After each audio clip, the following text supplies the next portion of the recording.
दहशतगर्दी के जो वाकयात में इजाफा हो रहा है पै दर पे, आपको क्या वजह समझ आ रही है? और भारत की जो प्रॉक्सी वॉर है, अब ये किसी से ढकी छुपी नहीं है, आप कैसे समझते हैं कि इसका हम खात्मा कर सकते हैं?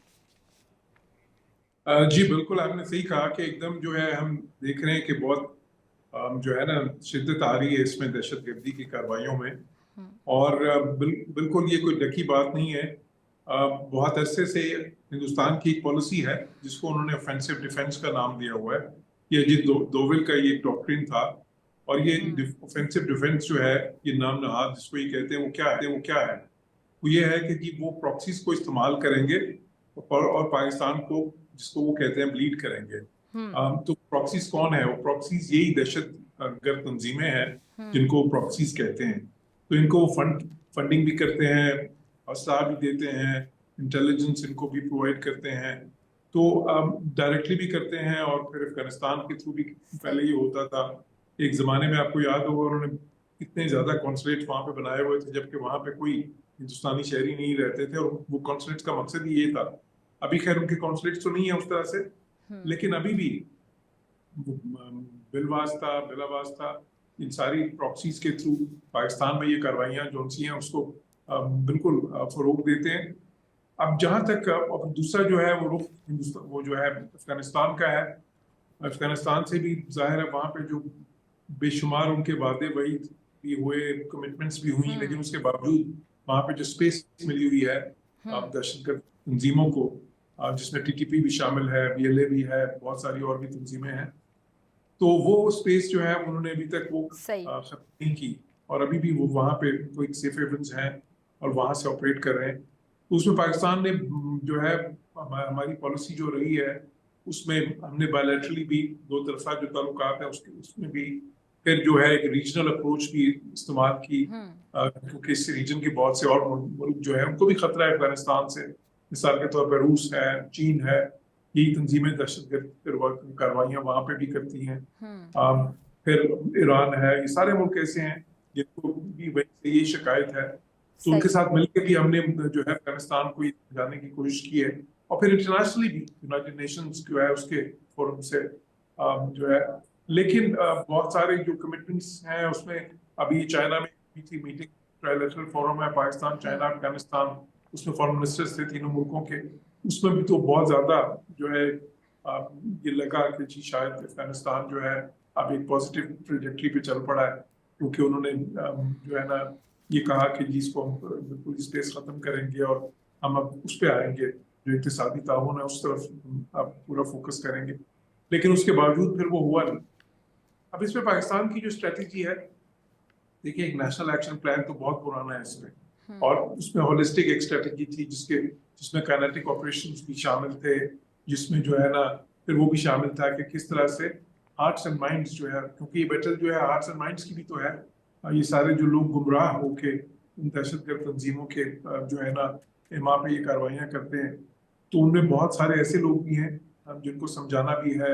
अब जाहिर है कुछ ऐसे हैं जिन्होंने, अब जिनका रिकॉर्ड तो ऐसा है कि उनको आप एलिमिनेट ही करेंगे, लेकिन बहुत सारे ऐसे भी हैं जिनको आप चाहेंगे कि वो कौमी धारे में वापस आ जाएं।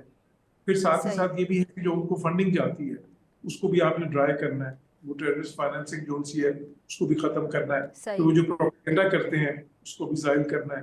फिर दूसरे मुल्कों से जो उनको मदद मिलती है, जिसका मैंने भी जिक्र किया, उसको भी खत्म करना है। तो इसके बहुत सारे डायमेंशन हैं इसके। तो एक ठीक है जी। मल्टी डायमेंशनल अप्रोच जो उनसी है वो जो कि हमने बहुत अरसे से की भी है, लेकिन उसमें कुछ कमी भी जो है जाहिर है कि जब आप एक पॉलिसी जो है उसको प्रैक्टिस करते हैं, उसको इम्प्लीमेंट करते हैं, तो उसकी कुछ कमजोरियां भी कई बार सामने आती हैं, जिसको आप साथ साथ आपको फिर उनको भी रेक्टिफाई करना होता ठीक है है। और इम्प्रूव भी करना होता है। तो मेरे ख्याल उसकी जरूरत है कि उसको दोबारा से रिव्यू किया जाए। हमने तो खैर जो थिंक टैंक एक जो मैं ऐड कर रहा हूँ, इसमें हमने जो है ना एक पूरा प्रोग्राम इसके ऊपर वो जो है ना मुख्तस किया हुआ है, जिसमें कि इस पे रिसर्च भी होती है, तजावीज़ भी इस पे बनती हैं, पॉलिसी मेकर्स के लिए भी हम जो है ना पॉलिसी पेपर्स भी इसमें बनाते हैं। तो लेकिन इसमें और भी बहुत ज्यादा काम करने की जरूरत है ठीक है। पाकिस्तान में। जैसा कि जौहर सलीम सब, ये जो अफगान मुहाजिरीन की वापसी का जो एक फ़ैसला था, ये मेरे ख्याल से देर से किया गया, बहुत पहले कर लेना चाहिए था। इस फैसले के साथ अगर आप लिंक करते हैं तो आपको लगता है कि इसके बाद भी ये जो दहशतगर्दी के वाक़यात हैं इसमें ज़्यादा इजाफा हुआ? देखें, इस पे बिल्कुल हमने ये जो फैसला है और जाहिर है हम्म उसके जो मुज़ाकरात हैं उस पे बल्कि हमने कई मुज़ाकरे भी किए हैं, कई हम्म डिस्कशन भी हुई हैं। हम्म तो उसमें उसके मुख्तलिफ पहलू सामने आए हैं। एक तो ये था कि कुछ मुहाजिरीन ऐसे भी थे जो दहशतगर्दी की कार्रवाइयाँ जो थी उनके ताने बाने कुछ उनके साथ भी मिलते थे, लेकिन उसमें बहुत सारे ऐसे मुहाजिरीन भी थे कि जिनका उससे कोई ताल्लुक नहीं था। हम्म तो उनको तो जो है ना वापस इसलिए भेजा गया कि क्योंकि देखिए पाकिस्तान ऑलरेडी हमारा हम कोई बहुत ज्यादा अमीर मुल्क तो है नहीं, हमारे हम्म लिमिटेड रिसोर्सेज हैं, हम्म और तो उसमें इतने ज्यादा लोगों को ऑफ कोर्स बाहर हमारी से इकोनॉमी बहुत सफ़र कर रही थी और हमने बहुत बहुत बड़ा दिल करके मेरे ख्याल से बड़ी मेहमान नवाजी की बहुत अरसा की। तो वो भी है। सो देखिए, किसी भी जो इस तरह के जो इश्यूज होते हैं उसमें फिर आपको देखने पड़ते हैं, उनके प्रोज भी उनके कॉन्स भी, हम्म और फिर देखना पड़ता है कि उनके शॉर्ट टर्म जो है ना क्या मुज़म्मरात हैं, रिपरकशंस क्या हैं, और लॉन्ग टर्म क्या हम्म हैं। हम्म तो जाहिर है इस पे एक बिल्कुल उस पर भी एक डिबेट थी। उसके फिर हिसाब से एक पॉलिसी बनी। और फिर ये जो पॉलिसीज होती हैं ये डायनामिक पॉलिसीज होती है ना, कोई स्टैटिक तो नहीं होती। सही पॉलिसी आप साथ साथ वक्त के साथ साथ फिर उसको टेलर भी करते हैं, जो रिक्वायरमेंट्स होती है उसके सही हिसाब से। उस हिसाब से इसको देखने की जरूरत है। अच्छा सर, ये जो तालिबान से मुज़ाकरात के हवाले से ख़बरें जब गर्दिश करती हैं, गंडापुर साहब ने ख़ास तौर पे बड़ी दफ़ा कहा कि मैं जाके मुज़ाकरात करता हूँ। पहली बात है कि एक सूबे के वज़ीर आला मुज़ाकरात नहीं कर सकते, ऑफ कोर्स नहीं कर सकते, ये उनका काम नहीं है। और विफाक की जानिब से उनकी इस तरह की बात पर हमेशा रद्द अमल भी आ जाता है, कुछ ना कुछ बता दिया जाता है, कुछ स्टेटमेंट आ जाती है, और मिनिस्टर्स इस बात पे बाकायदा बारहा इजहार कर चुके हैं कि गंडापुर साहब का काम नहीं है। अब ये जो महमूद अचकज़ई साहब के हवाले से ख़बरें गर्दिश कर रही हैं कि मुज़ाकरात तालिबान से अगर किए जाएँ, तो आपको लगता है कि उनसे मुज़ाकरात सूबाई लेवल से कोई कर सकता है KP के साइड से? और अगर किए जाएँ तो ये किसी हद तक करामत साबित हो सकते हैं? फिर इसमें वफाक की पोजीशन आप कैसी देखते हैं? क्या किरदार अदा किया जा सकता है? देखिए, आईने पाकिस्तान ने जो है वो बहुत तफसील से जो है ना ये सारी चीजें जो सी बयान कर दी हैं कि कौन सी चीजें हैं वो वफाक की जिम्मेदारी है, कौन सी सूबों की जिम्मेदारी है। तो उस हिसाब से आप अगर देखें तो जाहिर है इस तरह के जो मुज़ाकरात होते हैं वो स्टेट करती है, और वो जाहिर है लेवल पे ही होते हैं।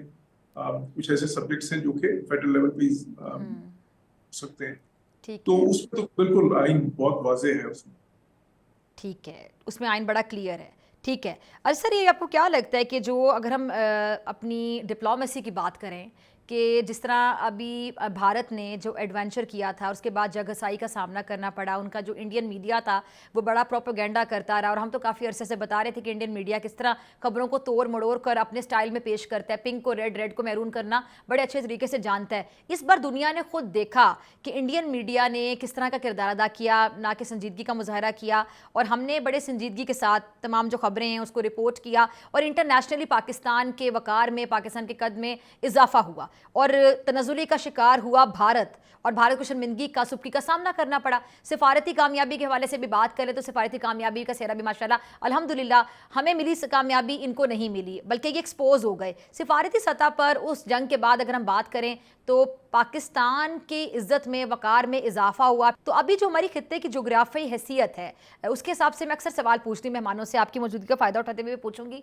कि जो जोग्राफी हैसियत है हमारी खित्ते में, उसके हवाले से डोनाल्ड ट्रंप साहब या अमेरिका को अगर हम देखें तो वो पाकिस्तान की तरफ अब इस टाइम पे झुकाव रखते हैं, और भारत के साथ ऑफ कोर्स उनका टेम्परेरी जो रिलेशनशिप है वो डिस्कस होता है, लेकिन ताल्लुकात उतार चढ़ाव का शिकार रहते हैं। तो उस पर तो मैं ये बात नहीं करूंगी कि उनके साथ ताल्लुक उनके ख़राब हो गए, वो वक्ती तौर पर होता है, फिर दोबारा बेहतर हो जाते हैं, क्योंकि जो ममालिक अपने मुफादात पर चलते हैं। लेकिन इस सिचुएशन में जब पाकिस्तान के साथ अमेरिका के ताल्लुकात बेहतर हो रहे हैं, चाइना के साथ ऑलरेडी हमारे ताल्लुकात बेहतर हैं, अमेरिका और चाइना के ताल्लुकात की बेहतरी के लिए पाकिस्तान एक उम्मीद हो सकता है अमेरिका की नज़र में, तो आप इस पूरी सिचुएशन को कैसे देखते हैं? हम इस टाइम पे माशाल्लाह माशाल्लाह बड़ी अच्छी एक सिचुएशन में है, इसका फ़ायदा हम अच्छे तरीके से कैसे उठा सकते हैं? जी देखें, बिल्कुल इसमें दो तीन चीजें हैं। एक तो जी। खैर आपने सही कहा कि उनके मौकफ को इस बार पजीराई नहीं मिली। एक जो एजेंडा वो करते हैं और हमेशा बदनाम करने की कोशिश करते हैं, तो इस बार भी हिंदुस्तान ने यही कोशिश की, लेकिन इस बार उनको कुछ नाकामी का सामना करना पड़ा। और बहुत से मुल्कों ने ये कहा कि जी आपने एक इल्जाम तो लगाया लेकिन उसका कोई सबूत तो दिया नहीं है, और फिर उसके बाद आपने एक हमला भी कर दिया सिर्फ इल्जाम लगाने के बाद।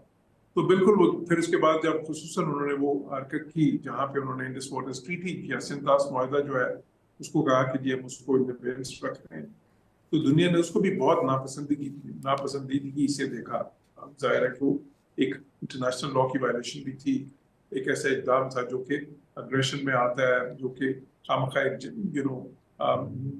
एक हॉस्टाइल सिचुएशन पैदा करता है। तो इस सारी चीज को बिल्कुल पसंद नहीं किया गया। उसके बाद जो उन्होंने डिप्लोमेटिक ऑफेंस लॉन्च किया, 40 से ज्यादा लोगों का डेलीगेशन बनाया और उसमें शशि थरूर जो एक नामी गिरामी जो है ऑडिटर है, उसको उसका हेड बनाया। तो उसके बावजूद भी कि हकायक ज़ाहिर है जब उनके साथ नहीं थे तो सिर्फ लफाजी से काम तो नहीं चलता, तो वो कोई इतना ज्यादा कामयाब नहीं हुए।